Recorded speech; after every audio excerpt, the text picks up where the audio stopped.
ಈ ಚಾನಲನ್ನು ಲೈಕ್ ಮಾಡಿ ಸಬ್ಸ್ಕ್ರೈಬ್ ಮಾಡಿ.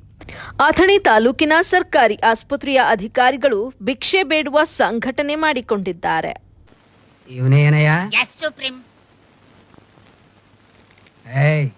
ಪರ್ಮಿಷನ್ ಇಲ್ಲದೆ ಅವನ ಏರಿಯಾದಲ್ಲಿ ಭಿಕ್ಷೆ ಬೇಡಕ್ಕೆ ಎಷ್ಟೋ ಧೈರ್ಯ ನಿಂಗೆ?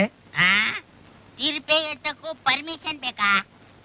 ಮತ್ತೆ ನಮ್ ಸಂಘಕ್ಕೆ 10,000 ರೂಪಾಯಿ ಕಟ್ಟಿ ಲೈಫ್ ಮೆಂಬರ್ ಆಗದೆ ಇದ್ರೆ 5,000 ರೂಪಾಯಿ ಫೈನ್. ಥರ್ಡ್ ಕ್ಲಾಸ್ ಕೆಲಸಕ್ಕೆ 10,000 ರೂಪಾಯಿ ಮೆಂಬರ್ಶಿಪ್ ಕೊಡ್ಬೇಕಾ? ಅಥಣಿ ತಾಲೂಕಿನಲ್ಲಿರುವ ಸರ್ಕಾರಿ ಆಸ್ಪತ್ರೆಗೆ ದಿನನಿತ್ಯ ಸಾವಿರಾರು ರೋಗಿಗಳು ಬರುವುದು ಸಹಜವಾದ ವಿಷಯ. ಅದರಂತೆಯೇ ಅಂಗವಿಕಲರು ಸಂಧ್ಯಾ ಸುರಕ್ಷಾ ಸರ್ಕಾರದಿಂದ ಪಿಂಚಣಿ ಪಡೆದುಕೊಳ್ಳಬೇಕಾದರೆ ಸರ್ಕಾರಿ ಡಾಕ್ಟರ್ಗಳ ಹತ್ತಿರ ಮೆಡಿಕಲ್ ಸರ್ಟಿಫಿಕೇಟ್ ಪಡೆದುಕೊಳ್ಳಬೇಕು ಎನ್ನುವುದು ಸರ್ಕಾರದ ನಿಯಮ. ಇದೇ ದಾಖಲೆಯನ್ನ ಪಡೆದುಕೊಳ್ಳಲು ತಾಲೂಕಿನ ಸರ್ಕಾರಿ ಆಸ್ಪತ್ರೆಗೆ ಹೋದರೆ ಭಾರೀ ಮಟ್ಟದ ಡಾಕ್ಟರ್ಗಳು ಬಂಪರ್ ಹೊಡೆದುಕೊಳ್ಳುತ್ತಾರಂತೆ. ಅಂಗವಿಕಲರಿಗೆ ಸರ್ಟಿಫಿಕೇಟ್ ಬೇಕಾದ್ರೆ 2,500 ರೂಪಾಯಿ ಚಾರ್ಜಸ್ ಅಂತ ಸಾರ್ವಜನಿಕರ ಬಳಿ ಹಣ ಕೇಳಿಕೊಳ್ಳುತ್ತಾರಂತೆ. ಅದರಂತೆಯೇ ಸಂಧ್ಯಾ ಸುರಕ್ಷಾ ಮೆಡಿಕಲ್ ದಾಖಲೆಗೆ 1,000 ರೂಪಾಯಿ ದುಡ್ಡನ್ನು ಪಡೆದುಕೊಳ್ಳುತ್ತಾರಂತೆ. ಜತೆಗೆ ಬಿಪಿಎಲ್ ಕಾರ್ಡ್ ಹೊಂದಿರುವ ರೋಗಿಗಳಿಗೆ ಸರ್ಕಾರಿ ಡಾಕ್ಟರ್ಗಳು ಉಚಿತವಾಗಿ ಚಿಕಿತ್ಸೆ ನೀಡಬೇಕು ಅಂತ ಕರ್ನಾಟಕ ರಾಜ್ಯದ ಸರ್ಕಾರ ನಿಯಮ ಮಾಡಿದೆ. ಅದೇ ನಿಯಮಗಳು ಇವರಿಗೆ ಈಗ ಬಿಗ್ ಬಜಾರ್ ಆಗಿ ಹೋಗಿದೆ. ಯಾವುದೇ ರೋಗಿ ಇರಲಿ, ಬೆಡ್ ಚಾರ್ಜ್ ಅಂತ 100ರಿಂದ 500 ರೂಪಾಯಿವರೆಗೆ ಹಣವನ್ನು ವಸೂಲಿ ಮಾಡುತ್ತಿದ್ದಾರಂತೆ. ಅದರಂತೆಯೇ ಕೆಲವು ಮೆಡಿಸಿನ್ ಇಂಜೆಕ್ಷನ್ಗಳನ್ನು ಸರ್ಕಾರಿ ಆಸ್ಪತ್ರೆಯಲ್ಲಿ ಪಡೆದುಕೊಳ್ಳಬೇಕು ಎನ್ನುವಂಥ ನಿಯಮಗಳು ಕೂಡ ಇರುವಂಥದ್ದು. ಆದರೆ ಆ ನಿಯಮಗಳನ್ನು ಇಲ್ಲಿ ಗಾಳಿಗೆ ತೂರಿ ಒಂದು ಮೆಡಿಸಿನ್ ಅಥವಾ ಇಂಜೆಕ್ಷನ್ಗೆ 30 ರೂಪಾಯಿ ಜಾಗದಲ್ಲಿ 100 ರೂಪಾಯಿ ಪಡೆದುಕೊಳ್ತಿದ್ದಾರೆ ಎಂಬಂಥ ವಿಷಯ ಬೆಳಕಿಗೆ ಬಂದಿರುತ್ತದೆ.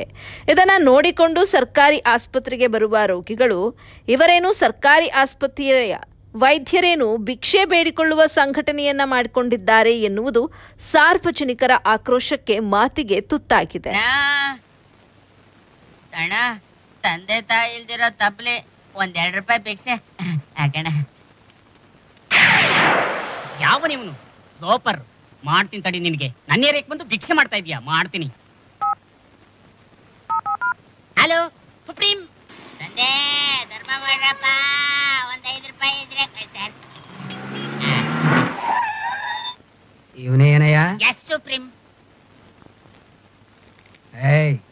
ಪರ್ಮಿಷನ್ ಇಲ್ಲದೆ ಅವನ ಏರಿಯಾದಲ್ಲಿ ಭಿಕ್ಷೆ ಬೇಡಕ್ಕೆ ಎಷ್ಟೋ ಧೈರ್ಯ ನಿಂಗೆ? ತೀರ್ಪೆ ಎತ್ತಕ್ಕೂ ಪರ್ಮಿಷನ್ ಬೇಕಾ? ಮತ್ತೆ ನಮ್ ಸಂಘಕ್ಕೆ 10,000 ರೂಪಾಯಿ ಕಟ್ಟಿ ಲೈಫ್ ಮೆಂಬರ್ ಆಗದೆ ಇದ್ರೆ 5,000 ರೂಪಾಯಿ ಫೈನ್. ತೀರ್ಪೆ ಎತ್ತೋ ಥರ್ಡ್ ಕ್ಲಾಸ್ ಕೆಲಸಕ್ಕೆ 10,000 ರೂಪಾಯಿ ಮೆಂಬರ್ಶಿಪ್ ಕೊಡ್ಬೇಕಾ? ಇದರಲ್ಲಿ ಸರ್ಕಾರಿ ಅಧಿಕಾರಿ ಸಾಹೇಬರಿಗೆ ಎಷ್ಟು ಪಾಲು ಹೋಗುತ್ತದೆ? ಅದರ ನಂತರ ಅಲ್ಲಿ ಸೇವೆಯಲ್ಲಿ ಎಷ್ಟೆಷ್ಟು ಭಾಗಗಳನ್ನು ಮಾಡಿಕೊಳ್ಳುತ್ತಾರೆ, ಆ ಭಾಗದಲ್ಲಿ ಎಷ್ಟು ಬರುತ್ತದೆ ಅನ್ನುವುದು ಗಣಿತ ಮಾಡಿಕೊಂಡ್ರೆ ಅಥವಾ ಲೆಕ್ಕ ಮಾಡಿದ್ರೆ ಒಬ್ಬ ಡಾಕ್ಟರ್ಗೆ ಸಾರ್ವಜನಿಕರ ದುಡ್ಡು ಸುಮಾರು 1,000 ರೂಪಾಯಿಯಿಂದ 50,000 ರೂಪಾಯಿವರೆಗೆ ಪ್ರತಿ ತಿಂಗಳು ಹಣ ಮಾಡಿಕೊಳ್ಳುವ ಡಾಕ್ಟರ್ಗಳಾಗಿ ಒಳಪಟ್ಟಿರುತ್ತಾರೆ. ಇದಲ್ಲದೆ ಇವರು ಮಾಡುವ ಕೆಲಸಕ್ಕೆ ಸರ್ಕಾರದಿಂದ ಒಬ್ಬ ಡಾಕ್ಟರ್ಗೆ ಕನಿಷ್ಠ ಪಕ್ಷ ಅಂತ ಹೇಳಿದ್ರು 20,000 ರೂಪಾಯಿಯಿಂದ 80,000 ರೂಪಾಯಿವರೆಗೆ ವೇತನ ಪಡೆದುಕೊಳ್ತಾರೆ. ಇಷ್ಟು ವೇತನ ಇದ್ರೂ ಕೂಡ ಇವರು ಮಾಡುವ ಈ ಹಲ್ಕಟ್ಗಿರಿ ಕೆಲಸಕ್ಕೆ ಮೇಲಧಿಕಾರಿಗಳು ಕೂಡ ಬೆಂಬಲ ನೀಡುತ್ತಿದ್ದಾರೆ ಅನ್ನೋದು ಮೇಲ್ನೋಟಕ್ಕೆ ಕಂಡುಬಂದಿದ್ದು, ಈ ವಿಚಾರವೂ ಕೂಡ ಸಾರ್ವಜನಿಕರ ಆಕ್ರೋಶಕ್ಕೆ ಕಾರಣವಾಗಿದೆ. ಇವರಿಗೆ ಹೇಳುವವರೂ ಇಲ್ಲ, ಕೇಳುವವರೂ ಇಲ್ಲ. ಕೇಳುವವರು ಇದ್ರೂ ಕೂಡ ಅವರೇನಾದರೂ ಇವರು ಕೊಟ್ಟ ಹೆಂಡ ಹಣಕ್ಕೆ ಬೆಂಬಲವಾಗಿ ಇರುತ್ತಾರೆ. ಇಂಥ ಅಧಿಕಾರಿಗಳಿಗೆ ಏನು ಹೇಳಬೇಕು ಸ್ವಾಮಿ ಅನ್ನುವ ಮಾತು ಕೂಡ ಕೇಳಿ ಬಂದಿದೆ. ಈಗಾಗಲೇ ಈ ತಾಲೂಕು ಸರ್ಕಾರಿ ಆಸ್ಪತ್ರೆಯ ಅಧಿಕಾರಿಗಳ ಮೇಲೆ ಸಾಕಷ್ಟು ಪತ್ರಕರ್ತರು ಕೂಡ ವರದಿಗಳನ್ನು ಮಾಡಿದ್ರು. ಆದರೂ ಕೂಡ ಇವರ ಮೇಲೆ ಇದುವರೆಗೂ ಯಾವುದೇ ರೀತಿಯಾದಂಥ ಕಾನೂನು ಕ್ರಮ ಜರುಗಿಲ್ಲ. ಕಾರಣ, ಮೇಲಧಿಕಾರಿಗಳೇನೇ ಸಾರ್ವಜನಿಕರ ಬಳಿ ಹಣವನ್ನು ಪಡೆದುಕೊಂಡು ಅದರಲ್ಲಿ ನಮಗೂ ಕೂಡ ಪಾಲು ನೀಡುವಂತೆ ಹೇಳುವ ಅಧಿಕಾರಿಗಳು ಹೀಗೆ ಮಾಡುತ್ತಾರೆ. ಇಂತಹ ಹಲ್ಕಟ್ಗಿರಿ ಅಧಿಕಾರಿಗಳಿಗೆ ಏನು ಹೇಳಬೇಕು ಅನ್ನುವ ಮಾತು ಈಗ ಕೇಳಿ ಬರ್ತಾ ಇದೆ. ಈ ವಿಷಯ ಸಾರ್ವಜನಿಕರು ಮಾತನಾಡಿದ್ದ ಸುದ್ದಿಯಾಗಿದ್ದು, ಈ ಸುದ್ದಿಯನ್ನು ನೋಡಿದ ಬಳಿಕವಾದರೂ ಇವರ ಮೇಲೆ ಏನು ಸರ್ಕಾರ ಮತ್ತು ಸ್ಥಳೀಯ ಶಾಸಕರು ಕಾನೂನು ಕ್ರಮವನ್ನು ಪಡೆದುಕೊಳ್ಳುತ್ತಾರೋ ಇಲ್ಲವೋ ಅನ್ನೋದನ್ನು ಕಾದು ನೋಡಬೇಕಾಗಿದೆ. ಮತ್ತಷ್ಟು ಸುದ್ದಿ ಮುಂದಿನ ಸಂಚಿಕೆಯಲ್ಲಿ ಕಾದು ನೋಡಿ. 60 ರೂಪಾಯಿ ಹೇಳ್ರಿ 50 ರೂಪಾಯಿ ಕೊಟ್ಟೆ ನಾನು 100 ರೂಪಾಯಿ ಕೊಟ್ಟೆ ನೀವು 50 ರೂಪಾಯಿ ನೀವು ಹೊರ ಕೊಟ್ರಿ ಈಗ ನಾನು ಚೇಂಜ್ ಕೊಟ್ಟರೆ ನಾನು ಚೀಟಿ ತೊಗೊಂಡ್ಬರ್ತೀನಿ ಚೇಂಜ್ ಇಲ್ಲಾಗ ಕೊಡೋರಿಗೆ ಯಾರು ಈಗ ನೀವು ಸೀದಾ ಎಷ್ಟಿದ್ರಿ 50 ರೂಪಾಯಿ 50 ರೂಪಾಯಿ ಚೀಟಿ ಕೊಡ್ತಿರಲ್ಲ 50 ರೂಪಾಯಿ ಚೀಟಿ ಕೊಡ್ತಿರಲ್ಲ ನಾ ಯಾಕೆ ಕೊಡ್ಲಾತ ಬರ್ತೀರಿ ಇಲ್ಲೇ ಚೀಟಿ ತಗೋ ಕೊಡ್ತೋ ಜಲ್ದಿ ನಾನು ಅಂತ ಹೇಳ್ತೀನಿ ಅಲ್ಲಿ ಹೋಗಿ ಚೀಟಿ ತರ್ಕೊಂಡ ಈಗ ಚೀಟಿ ತರ್ಕೊಂಡು ನಾ ಚೀಟಿ ತಂದ್ಮೇಲೆ 50 ರೂಪಾಯಿ ಚೀಟಿ ರಿಸಿಪ್ಟ್ ಕೊಡ್ಬೇಕು ನನಗೆ ಹಾಂ ಆಗಲ್ಲ ಮತ್ತೆ 60 ಹೇಳ್ರಲ್ಲ ಸರ್ ಮತ್ತೆ ಕೊಡ್ರಿ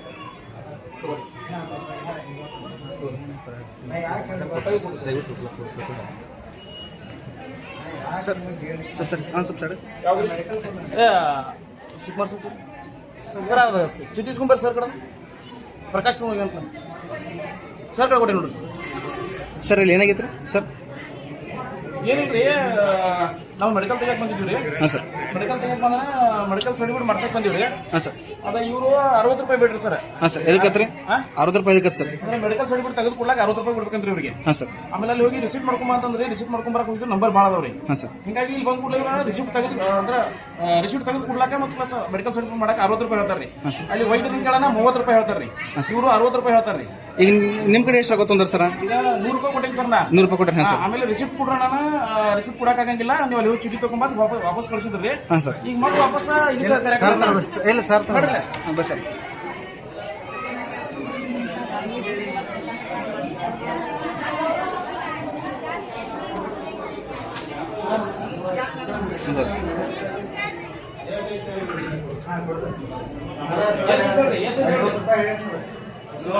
ಮೊನ್ನೆ ಬಂದಾಗೆಲ್ಲ 1 ಲಕ್ಷದ ಮಾತಾಡೋದು ಹೆಂಗೆ ಸರ್